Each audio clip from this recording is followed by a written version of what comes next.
Well, hi there, friends. I hope this video is finding you just happy and playing your ukulele all the time.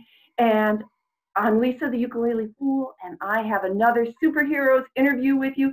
I have Shane Heighway, who's in Finland, and he is making ukuleles in his garage. And he has a full-time job too, and that I think that qualifies in my book as a superpower. So this is my first international interview. I'm really excited. So Shane, take it away. Tell us what you're doing there in your garage. All kinds of stuff. Ukes, ukes, ukes, more ukes. Ukes here. Perfect. Oh, and then so that's some bodies that are getting worked on there. Yeah, at some point I had to put those aside. I've got something over there. And then I've got some over there at the back and fretboards coming along. All kinds of stuff. That's that. And so are people are you selling any of them? Yeah, there's three that's basically straight orders, and then I've got three that's basically going to be going to shop in England, two to a shop in England, one's going to Germany, and all that kind of stuff. But I only make a very small amount in a year anyway, because I just haven't got the time to concentrate with doing my normal three shift job anyway. So it's more of a hobby. It's not, you can't say it's like a business, that's for sure. It's a hobby that can bring a little bit of money for something. Yeah, and I can relate because I have two jobs, two part-time jobs, including being a university professor. So it's like, yeah, I can relate to that, definitely. Yeah. So first of all, how'd you get into the ukulele? How did that start? Basically started by total accident. I went to see with an American friend of mine, plays guitar and ukulele, of course, the Ukulele Orchestra of Great Britain in Tampere in Finland, and totally enjoyed the show. Wonderful group. And after the show was going home, and he said, "Why don't you get a ukulele and learn to play?" And I said, "I don't have to play anything. I've never played any kind of instrument in my life." And we just sort of get one and just start bashing away on it. So I thought, well, okay, why not? So I started buying ukes, and of course I get the next one. And after a while, I had about a few ukes. And can anybody out there relate to that? I can believe it. And I started basically trying to learn to play for about 6 months, and then I got this crazy idea that I want a better uke. So of course I started looking online at what they cost for the real good ones, and I just decided I'm going to learn to build those. And so I ordered some plans from Lima in Hawaii, and then basically a few tools, very hand plane, spoke shape. Bought myself a really small bandsaw at start, plus had some tools anyway, a little bit, and got some wood and started to put this object together.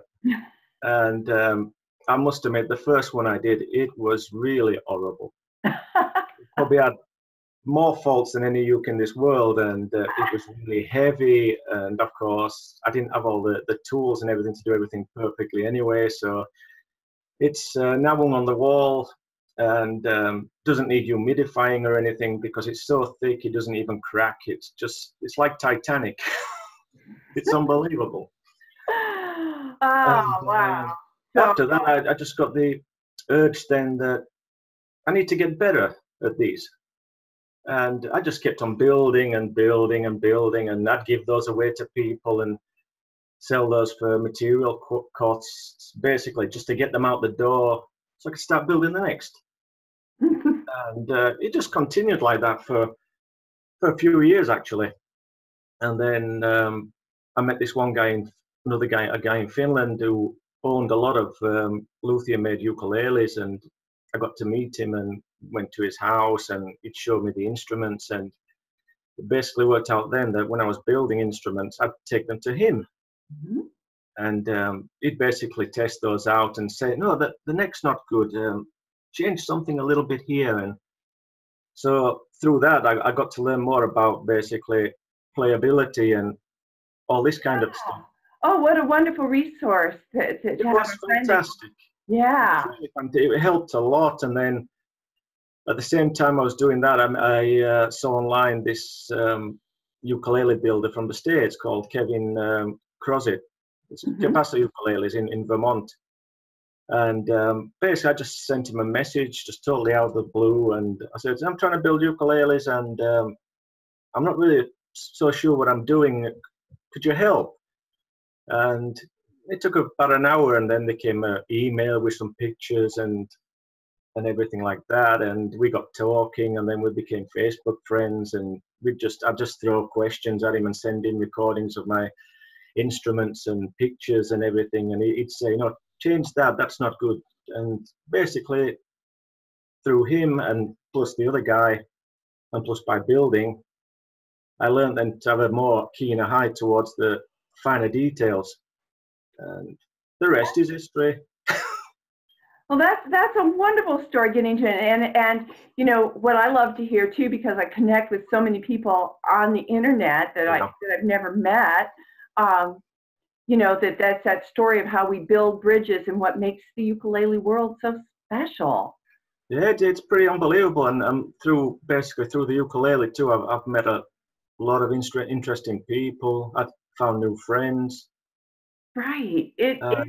Basically, people that have actually bought my ukuleles in Finland, they become friends too. So it's been pretty wonderful. It's not just a case of, okay, I'm building, and it's adding a lot to life too as well. So folks, if you resonate with that idea of building connections to the ukulele, even across long distances, I encourage you to hit the like button on this video, subscribe to my channel, because, oh my gosh, it is my privilege to be able to meet people like Shane and talk with them. And I hope that you're enjoying meeting them through this. And I'll have links down below for how to contact Shane if you've got questions. And so this is one of just the things that I find that I cherish about the ukulele, and I just have not found with the other instruments that I have played. So yeah, it's a wonderful instrument. And plus it's so easy because it's so small. It's so easy to take with you and everything else. It's just very accessible kind of instrument, I'd say. Yeah, definitely. So you work, you mentioned your job. You have a full-time job, and you have a wife, and 2 sons. Yeah, so you've got a full life, and yet are able to do this on the side. So that's it's I must admit, it like a few years ago. I mean, I was building more than what I do now, but I must admit it got too crazy because I was just doing too much. So I had to basically take a step back and rethink this whole thing. And plus, it wasn't so much fun anymore. That's the point. Yeah. It got too much like a second job. That's right.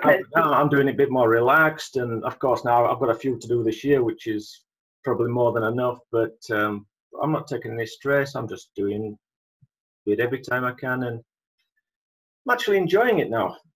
Very good. You know, and as one of the Uncle Zach that I interviewed, he says, if you're not having fun, you're not doing it right. Yeah. And plus now, over the years, they've got more complicated. So of course, the building's actually that way more intense because there's more details and stuff going into these now than what was before. So it keeps the interest going too. So usually I ask you, because I teach absolute beginners. I've got a full summer teaching lineup, and so I teach absolute beginners. Could you give me a tip for some absolute beginners that might also relate to making that good choice for buying an instrument? Well, basically, I think you need to get the best instrument that you can afford. That's the main point, because I mean, I think too many people, they might go and get just that little bit too cheap a ukulele or not find the right one for the money, and then they lose interest. And it might just be that if they just that little bit of a better instrument, I'm not saying they have to spend thousands and thousands on something, but something a little bit better than the $50 ukulele that's sold in millions all around the world, I think it would probably inspire people more to learn. If they Okay. get from the instrument too, then of course it makes the learning process much more interesting and much more joyful than you're trying to learn and you've got something that doesn't quite sound as good as it could do. That's right, and I would agree with that. I guess I picked up my first ukulele at the $10 garage sale. Yeah. I quickly upgraded. Of course, being a musician my whole life, you know that I recognized that that's what I needed to do if I wanted to have that satisfaction. Yeah, that's the point. If you're doing something you're not satisfied, then it kind of kills the idea of doing it. You need to be getting something back out of it that keeps you happy. Okay. Well, I want to thank you so much for taking time to talk to me today across great distances here. It's morning here, and You're welcome. I think it is pretty fantastic. This is my first time too, so. all right. Well, Shane Heighway, folks, give him a big thumbs up. Let him know you like this interview, and I'll have links down below on how to get in touch with him. And Yeah, if anybody's got any questions, just send me a message. I'll be quite happy to answer the best I can. No problems. Okay, perfect. Well, until next time, we're going to be signing up. I hope you're well and happy, enjoying spreading the ukulele love.